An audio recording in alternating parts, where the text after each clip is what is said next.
اعوذ باللہ من الشیطان اللعین الرجیم بسم اللہ الرحمن الرحیم اللہم صلی علی محمد وآل محمد وعجل فرجہم۔ سورہ مبارکہ النساء آیت نمبر 61۔ وَإِذَا قِيلَ لَهُمْ تَعَالَوْا إِلَىٰ مَا أَنزَلَ اللَّهُ وَإِلَى الرَّسُولِ رَأَيْتَ الْمُنَافِقِينَ يَصُدُّونَ عَنْكَ صُدُودًا، اور جب ان سے کہا جائے کہ اللہ کی اتاری ہوئی کتاب اور رسول کی طرف آؤ، تو تم دیکھو گے کہ منافق تم سے منہ موڑ کر پھر جاتے ہیں۔ منافق کیا کرتے ہیں؟ اللہ کی کتاب کی طرف بھی نہیں آتے اور رسول اللہ صلی اللہ علیہ وآلہ وسلم کی طرف بھی نہیں آتے۔ جب آپ ان سے وہ بڑا عقیدہ شو کرتے ہیں اور سارا کچھ شو کرتے ہیں کہ ہم بڑے بڑے اچھے ہیں، بڑے مسلمان ہیں، لا الہ الا اللہ محمد الرسول اللہ، سارا کچھ کرتے ہیں، لیکن جب اللہ کی کتاب کی طرف بلایا جائے، یعنی حکم خدا کی طرف کہ اللہ کی کتاب یہ حکم دے رہی ہے اور رسول اللہ صلی اللہ علیہ وآلہ وسلم نے 5 گانہ نماز کا حکم دیا ہے، روزے کا حکم دیا ہے، نماز، روزہ، حج، زکوٰۃ، خمس، جہاد، اس کی طرف نہیں آئیں گے۔ وہ منافق ہیں جو زبانی کلامی دین کو بڑا مانتے ہیں، عملی طور پر دین پر عمل نہیں کرتے، رسول اللہ کے احکامات کی طرف نہیں آتے۔ اور اس کی اور بھی بہت ساری چیزیں ہیں جو علماء بیان کریں گے، ہم تو صرف سمجھنے کی مختصر سی ایک کوشش کر رہے ہیں۔ فَكَيْفَ إِذَا أَصَابَتْهُم مُّصِيبَةٌ بِمَا قَدَّمَتْ أَيْدِيهِمْ ثُمَّ جَاءُوكَ يَحْلِفُونَ بِاللَّهِ إِنْ أَرَدْنَا إِلَّا إِحْسَانًا وَتَوْفِيقًا۔ کیسی ہوگی جب ان پر کوئی افتاد پڑے یعنی مصیبت پڑے، کیسی ہوگی جب ان پر کوئی مصیبت پڑے، بدلہ اس کا جو ان کے ہاتھوں نے آگے بھیجا، یعنی جو بھی مصیبت پڑی ہے یا پڑے گی وہ ان کے اپنے اعمال کا نتیجہ ہے۔ ہم پر جو بھی مصیبتیں آتی ہیں وہ ہمارے اپنے اعمال کا نتیجہ ہوتی ہیں، تو بدلہ اس کا جو ان کے ہاتھوں نے آگے بھیجا۔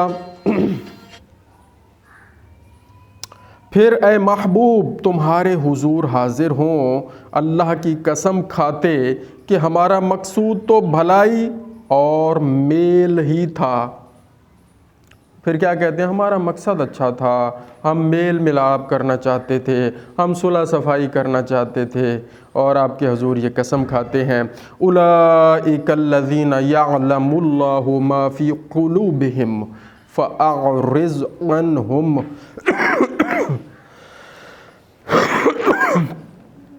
معذرت، گلا بڑا خراب ہے۔ وَعِظْهُمْ وَقُلْ لَهُمْ فِي أَنفُسِهِمْ قَوْلًا بَلِيغًا۔ ان کے دلوں کی تو بات اللہ جانتا ہے، تو تم ان سے چشم پوشی کرو، یعنی کوئی بات نہیں، چشم پوشی کرو اور انہیں سمجھا دو، اور ان کے معاملہ میں ان سے رسا بات کہو۔ قولاً بلیغا، فی انفسہم قولاً بلیغا، اور ان سے بلیغ قول آپ ان سے کریں، بات کریں، یعنی وسیع بات کریں۔ وما ارسلنا من رسول الا لیطاع باذن اللہ ولو انہم اذ ظلموا انفسہم جاءوک فاستغفروا اللہ واستغفر لهم الرسول لوجدوا اللہ توابا رحیما۔ اور ہم نے کوئی رسول نہ بھیجا مگر اس لیے کہ اللہ کے حکم سے اس کی اطاعت کی جائے، اور اگر جب وہ اپنی جانوں پر ظلم کریں تو اے محبوب تمہارے حضور حاضر ہوں، اے محبوب تمہارے حضور حاضر ہوں۔ صلی اللہ علیہ وآلہ وسلم سید الانبیاء کی شان ہے کہ اے محبوب آپ کے حضور حاضر ہوں اور پھر اللہ سے معافی چاہیں۔ شاہ صاحب کتنی عظیم ایک مقام ہے کہ اے محبوب حاضر آپ کے پاس ہوں اور پھر اللہ سے معافی چاہیں اور رسول ان کی شفاعت فرمائے، رسول ان کی شفاعت فرمائے تو ضرور اللہ کو بہت توبہ قبول کرنے والا مہربان پائیں۔ اللہ تعالیٰ نے رسول اللہ صلی اللہ علیہ وآلہ وسلم کو مقام شفاعت عطا کیا ہے اور اپنا محبوب بنایا ہے، اور توبہ کے قبول ہونے کی شرط یہ لگائی ہے کہ پہلے حضور پاک کے حضور آئیں، ان کی اطاعت میں آئیں، پھر شفاعت حضور فرمائیں اور پھر توبہ قبول ہو۔ یہ مراحل ہیں، ڈائریکٹ کچھ بھی نہیں ہونا، ڈائریکٹ کچھ بھی نہیں ہونا بھائی جی، سیدھی جی گل ہے، ٹھیک ہے جی۔ یار اے نال دمایا ڈیتی رکھیا کرو، اللہ وَرَبِّكَ لَا يُؤْمِنُونَ حَتَّى يُحَكِّمُوكَ فِيمَا شَجَرَ بَيْنَهُمْ ثُمَّ لَا يَجِدُوا فِي أَنفُسِهِمْ حَرَجًا مِّمَّا قَضَيْتَ وَيُسَلِّمُوا تَسْلِيمًا۔ سبحان اللہ، کیا خوبصورت آیات ہیں، قرآن کریم سارا ہی خوبصورت ہے، اور رسول اللہ صلی اللہ علیہ وآلہ وسلم کی شان مبارک میں ہے، اور ان کی آل پاک کی شان مبارک میں ہے، مولا علی علیہ السلام کی شان مبارک میں ہے، اہل بیت اطہار کی شان مبارک میں ہے۔ تو کیا فرمایا؟ تو اے محبوب تمہارے رب کی قسم وہ مسلمان نہ ہوں گے جب تک اپنے پاس کے جھگڑے میں آپ کو حاکم نہ بنائیں۔ اللہ اکبر، کتنا بڑا مقام ہے کہ اللہ تعالیٰ نے کیا فرمایا؟ آپ کے رب کی قسم وہ مسلمان نہ ہوں گے جب تک اپنے آپس کے جھگڑے میں آپ کو حاکم نہ بنائیں۔ یہ ہے حاکمیت، یہ ہے سرداری، اور یہی ہے ولایت، اور یہی ولایت دے کر حاکم بنا کر گئے ہیں مولا علی علیہ السلام کو اپنے بعد، کیونکہ اب نبوت کا سلسلہ ہے نہیں، وہ ولایت دے کر گئے ہیں۔ من کنت مولا فہذا علی مولا، اکثر میری ویڈیوز میں یہی بات چل رہی ہوتی ہے کہ جس کا میں مولا ہوں، جس کا میں حاکم ہوں، مولا کا معنی حاکم، سرپرست، حکم دینے والا، اب اس کا یہ علی مولا ہے۔ تو جس نے رسول اللہ کو حاکم مانا اور سرپرست مانا اور مولا مانا، وہی مولا علی کو مانے گا، مولا اور حاکم اور سرپرست۔ تو ان کو مانے، ان کو حاکم مانے، آپس کے جھگڑے میں تمہیں حاکم نہ بنائے تو کیا ہوگا؟ تمہارے رب کی قسم وہ مسلمان نہ ہوں گے جب تک اپنے آپس کے جھگڑے میں آپ کو حاکم نہ بنائیں، پھر جو کچھ تم حکم فرما دو۔ ادب کے یار الفاظ استعمال ہونے چاہیے، انہوں نے ترجمہ تم اور یہ اور تو تکار میں کر دیا سارا، آپ کا لفظ بھی تو لکھا جا سکتا ہے۔ تو بہرحال یہ ترجمہ جیسے لکھا ہے کبھی ہم ویسے ہی پڑھ دیتے ہیں، لیکن ادبی گفتگو ہونی چاہیے۔ تو پھر آگے کیا ہے جی؟ پھر جو کچھ آپ حکم فرما دو اپنے دلوں میں اس سے رکاوٹ نہ پائیں اور جی سے مان لیں، یعنی دل سے مان لیں اور دلوں میں کوئی رکاوٹ نہ ہو، آپ کو حاکم مانے، آپ کا حکم مانے، پھر وہ مسلمان ہوں گے، ورنہ مسلمان نہیں ہیں۔ قرآن کا فیصلہ ہے، میں کون ہوں یا کوئی کون ہے؟ پھر یہ آیت پڑھتے ہیں اور پھر ترجمہ پڑھتے ہیں، پھر لطف لیتے ہیں۔ فلا وربک لا یؤمنون، اللہ اکبر، فلا وربک، آپ کے رب کی قسم، لا یؤمنون، وہ ایمان نہ لائیں گے، وہ مسلمان نہ ہوں گے، حتیٰ اس وقت تک یحکموک، آپ کا حکم نہ مانے، آپ کو حاکم نہ مانے، فیما شجر بینہم، ہر اس جھگڑے میں جو ان کے درمیان میں ہے، ثم لا یجدوا فی انفسہم حرجا مما قضیت ویسلموا تسلیما، پھر جو کچھ آپ حکم فرما دو اس جھگڑے میں، اس کو جب تک اپنے دلوں سے تسلیم نہ کر لیں، جی سے نہ مان لیں اور کوئی رکاوٹ نہ پائیں، اس وقت تک یہ مسلمان نہیں ہوں گے۔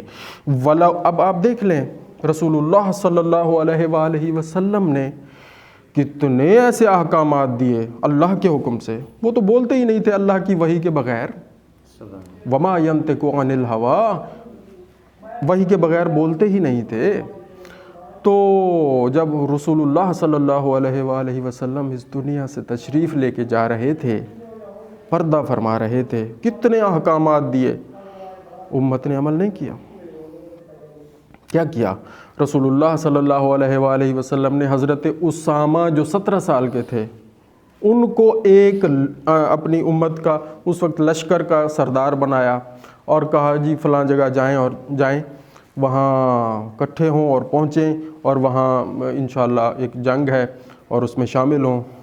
تو ادھر ادھر بھاگتے رہے اور کچھ لوگ کہتے رہے ہم 17 سال کے لڑکے کی سرداری قبول نہیں کریں گے۔ تو ایسے بہت سارے واقعات ہیں۔ تو اس طرح کے پھر آیتیں بھی نازل ہوئیں، وَلَوْ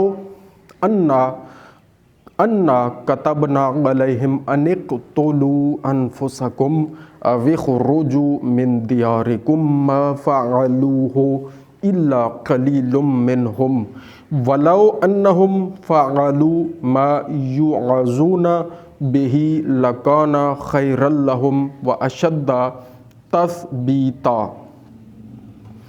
اور اگر ہم ان پر فرض کرتے کہ اپنے آپ کو قتل کر دو یا اپنے گھر بار چھوڑ کر نکل جاؤ تو ان میں تھوڑے ہی ایسا کرتے، یعنی کم لوگ ہوتے جو اس بات پر عمل کرتے، اور اگر وہ کرتے جس بات کی انہیں نصیحت دی جاتی ہے تو اس میں ان کا بھلا تھا اور ایمان پر خوب جمنا۔ وَإِذًا لَآتَيْنَاهُم مِّن لَّدُنَّا أَجْرًا عَظِيمًا، اور ایسا ہوتا تو ضرور ہم انہیں اپنے پاس سے بہت بڑا ثواب عطا کرتے، اجرًا عظیما عطا کرتے۔ یعنی ایسا نہیں ہوا، قرآن کریم نے ہر چیز بیان کر دی ہے کہ امت نے وہ کام نہیں کیے جن کا حکم آیا، سب پر عمل نہیں ہوا، اور ہم تک یہ بات پہنچا دی کہ اب آپ ہی کر لو، رسول اللہ کی پیروی کر لو، عمل کر لو، اطاعت کر لو، اور وہ نظام اور سسٹم مان لو جو دیا گیا ہے۔ نبوت کا نظام ختم ہو گیا ہے، امامت اور ولایت کا نظام جاری ہے، اس کو مان لو، اسی میں فائدہ ہے۔ اولِ الامر کو مان لو، جس کے پاس اللہ کا امر ہے اس کو مان لو۔ وَلَهَدَيْنَاهُمْ صِرَاطًا مُسْتَقِيمًا، اور ضرور ان کو سیدھی راہ کی ہدایت کرتے۔ کب کرتے؟ اگر وہ حکم مان لیتے۔ یہیں پر مکمل کرتے ہیں۔ صدق اللہ العلی العظیم۔ اللہ تعالیٰ سے دعا ہے کہ ہم روزانہ صحیح تلاوت قرآن کریم کرتے رہیں، روزانہ صحیح قرآن کریم کو سمجھتے رہیں اور سمجھ کر اس پر صحیح طریقے سے عمل کرتے رہیں اور اس کا پیغام صحیح طریقے سے آگے بلا خوف و خطر پہنچاتے رہیں،